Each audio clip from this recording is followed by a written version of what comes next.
Ever wondered why the pharaohs of ancient Egypt were buried with their belongings? It all boils down to their belief in the afterlife. The ancient Egyptians held a firm conviction that life did not end with death, but rather it was a transition to another form of existence. To ensure a comfortable afterlife, pharaohs were buried with a whole array of possessions. From food and furniture to chariots and jewelry, nothing was off the table.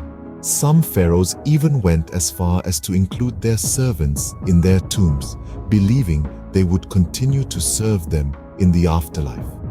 It's a practice that seems outlandish to us now, but to the pharaohs, it was a necessary preparation for the journey beyond. So the next time you imagine an afterlife, remember the pharaohs who literally took their worldly possessions to the grave. Does the sheer size of the pyramids of Giza astound you?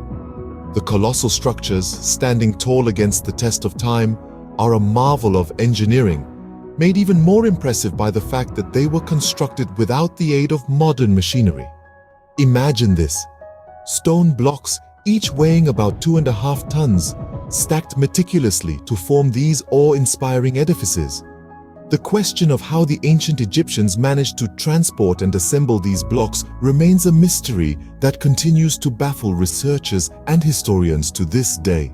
The grit, determination, and resourcefulness of the ancient Egyptians are evident in these architectural wonders. Thousands of workers labored tirelessly, employing ingenious methods and tools to shape and place each block with precision.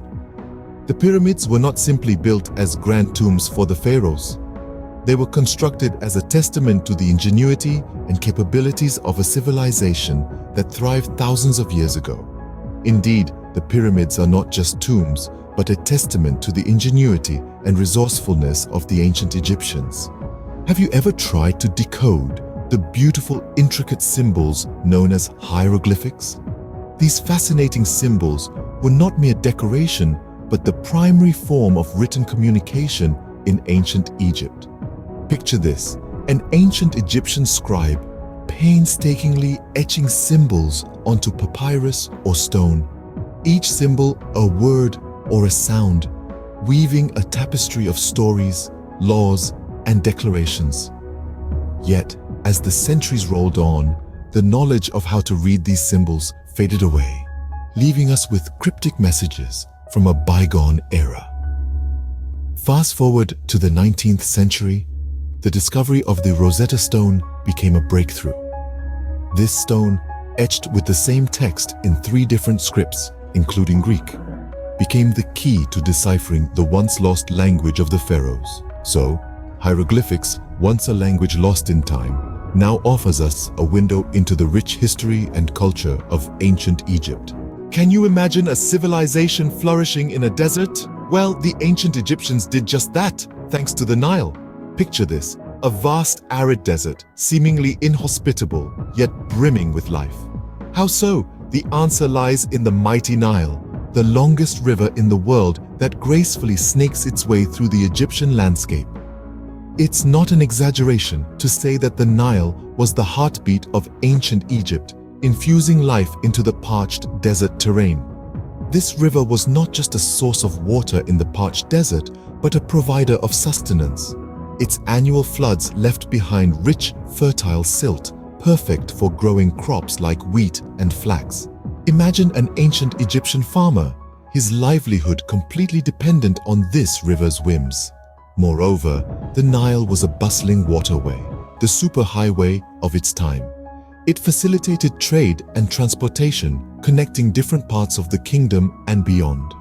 The Nile, thus, wasn't just a river for the ancient Egyptians, but a lifeline that nurtured an entire civilization. Have you ever wondered why the Sphinx has the body of a lion and the head of a human? One of the most iconic symbols of ancient Egypt, the Sphinx, continues to intrigue researchers and tourists alike.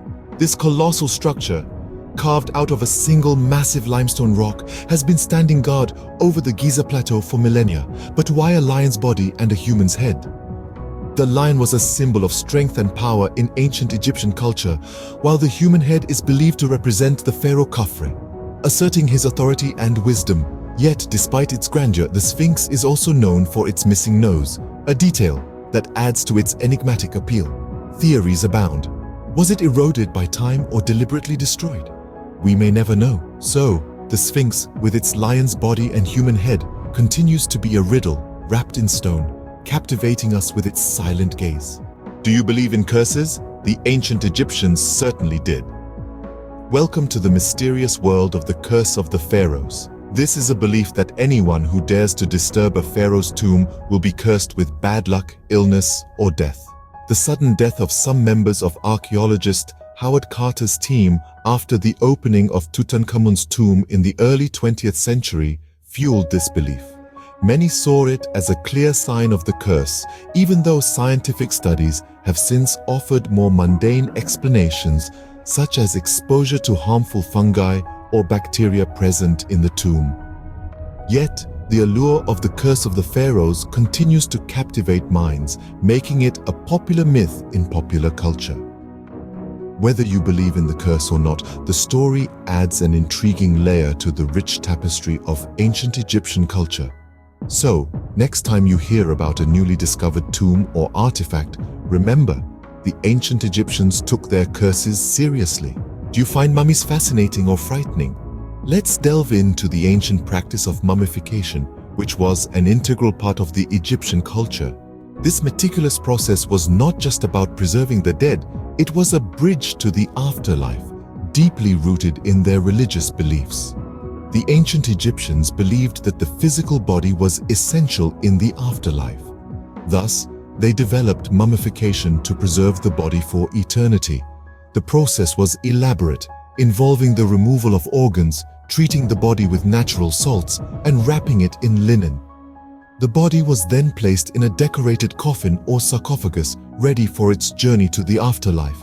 This process was so significant that it was performed by priests in sacred ceremonies. The rituals included prayers and offerings to help the deceased in their afterlife journey. In the end, mummies aren't just creepy relics, but a fascinating aspect of ancient Egyptian culture that still captivates us today.